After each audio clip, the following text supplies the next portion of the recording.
Tšau barbeküasjad. Eelmine nädal sa vaatasid, kuidas ma tegin suitsupeekonit. Ja siis sa nägid pidevalt, kuidas taustal mingi üks tükk liha kuskil oli 5 ratas vankri all. Ja see 5 ratas on nüüd mul siin. Ta on laua peal. Ja mul on plaan, et ma tegin ta, valmistasin ette, kuivatasin, tegin ja müttasin. Ja ma küpsetan ta barbecue meetodil. Ma ei tee sinki või suitsupeekonit, ma teen barbecue peekoni sellest.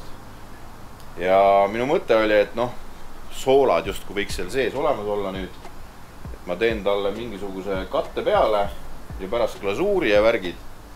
Et lasen selle rasva sumedalt sulama, panen ta sweet and savoriga üle ja vaatame, mis juhtub. Et kas kõlbab või ei kõlba. Ja ma vaatan näo järgi, kas ma teen wrappi ka sinna või ei tee, et kus need temperatuurid siin jooksevad. See lihatükk iseenesest ei ole suur. Et see tai osa siit on ikkagi üsna õhuke ja vaatame, mis juhtub. Pekk sulab ja kiiresti siit sulab. Panen 135 kraadi ja kirsisuitsu ja tuld. Vaatame, mis juhtub. Et kas tuleb hea või ei tule hea. Ma ei ole proovinud seda singist teha barbecue'd varem. Et vaatame. Mitte singist, ta ei ole sink, ta on peekon. Sort of sink ikka. Aga olgu peale. Proovime, mis ikka juhtuda saab. Või siis juhtub meie esimene retsept, mis nässu läheb. Kui läheb, siis ma näitan. Ma ei jäta saladuseks seda.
See oli meil siis marinaadis selle Old Italianiga ehk siis ürdid, värgid, jutud. Ja nüüd siis sweet and savory on meil, ta annab värvi ja natukene magusust juurde. Aga nüüd ahi sooja, las see seisab siin, saab maitseaine sulama ja läheb peale, sest et olge ausad, ega ma siia seda maitseainet sisse ei tahagi, ma tahan, et siin ümber on see maitse sees juba, tal ju peaks olema. Et muidu ma oleks ta pannud eile õhtul juba, aga ei, et ta nüüd sulab ja kohe ahju. Nii, mis siin ikka? Hakkame minema. Käed saavad otsa. Ja peekoni puhul paneme rasva alati üles poole. Selleks, et see rasv hakkab sulama meil, kui me teeme barbecue'd, siis rasv sulab läbi liha ja annab lihale maitset. Aga nüüd tšaubaka ei ole tšaubaka kui suures. Kuna lihatükk on nii õhuke, siis läheb kohe sont sisse.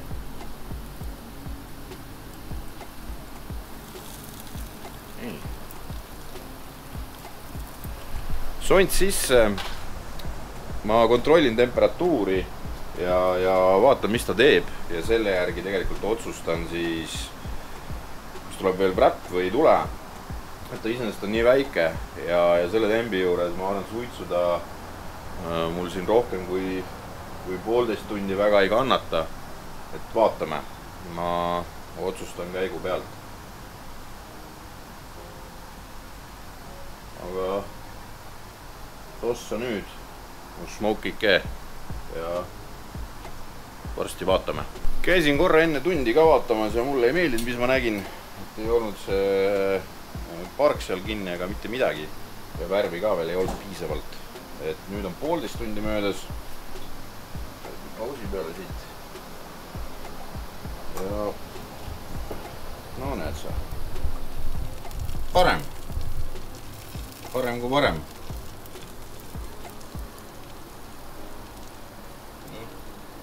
Rasva pealt on raske öelda, kas ta on kinni või ei ole, aga vaatame korra, mis see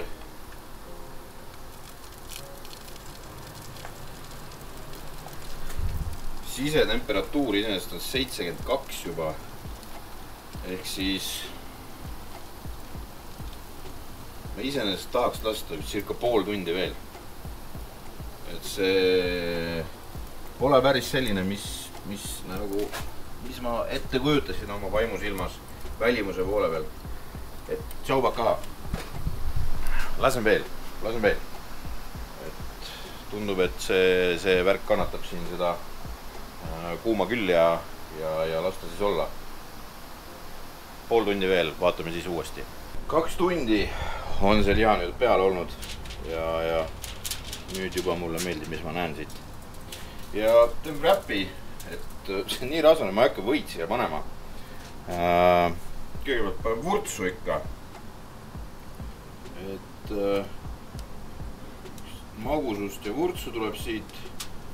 Ja kuna mulle meeldib wrap'ides, mida teeb Tennessee Red, siis läheb ka see siia. Ja kõige lõpuks paneme Sweet & Savory't veel juurde.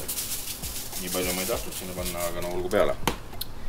Ja nüüd wrap'i ja oluline sondiga saada siia lihale siiski pihta, mitte peikile. Ja mis ma ootan on siuke 96 kraadi umbes, sest et me kõrgel tembil teeme ja siis peab see liha lihtsalt kaugemale minema. Aga teeme ära. Ma arvan, et varsti on valmis, sest et praegu oli 82 juba. Asi, mida ma ei filminud, siis mahavõtmine. See juhtus täpselt tund aega peale seda, kui ma panin ta fooliumisse.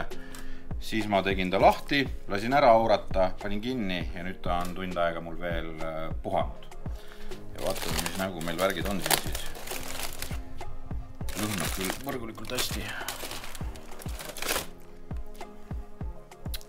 Jätan selle endale siia kõrvale, sest et kaamera näitab, kuidas meil siin on niisugune vedelik sees, mis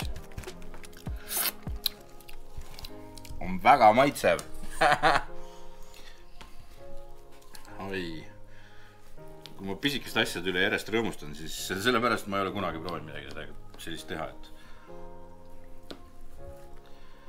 nii. Selline näeb ta seest välja. Teen endale siit kuubiku.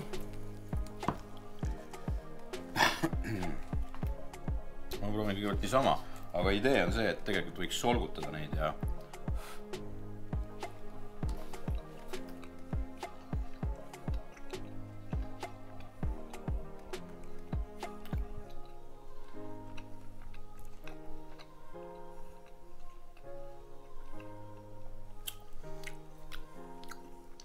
hea on, soolane on, et ma tahaks natukene magusust lisada ja sellepärast võib-olla ongi sellele kuubikule hea nüüd seda mahlasid peale panna.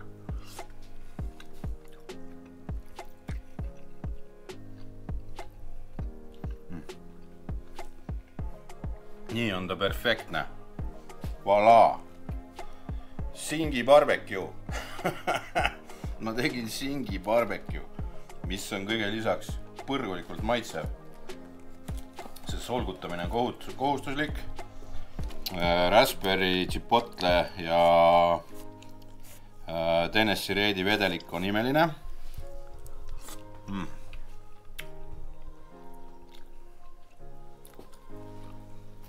Tõsiselt hea gramm. Nagu tõsiselt hea gramm. Trikk on selles. Ma ei tea, ma räägin teile, nagu ma oleks mingi hull teadlane selles. Ise tegin esimest korda elus seda. Ja täpselt ei tea, mida ma teen, aga olgu.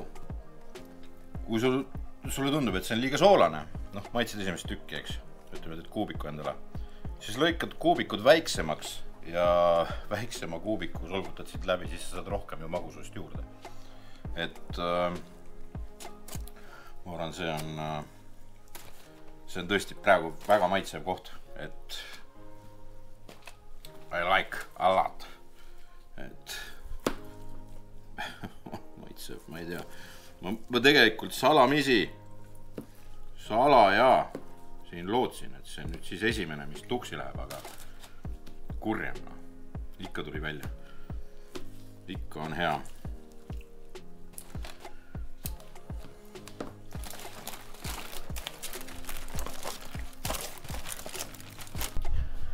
See on, ma ei ole õllejooja suurem asi, ma olen Longero mees rohkem, aga see on raju õllesnäkk nagu, et see on raju õllesnäkk, et tõesti on hea.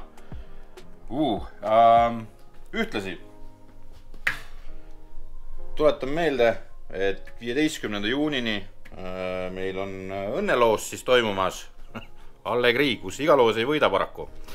Aga üks õnnelik saab endale täitsa tutika Dreamfire Confi ahju, lisaks Inkbirdsed ahju kontrollima ja grillgreidid, mille peal saab jumala hästi steike ja kõike muud teha.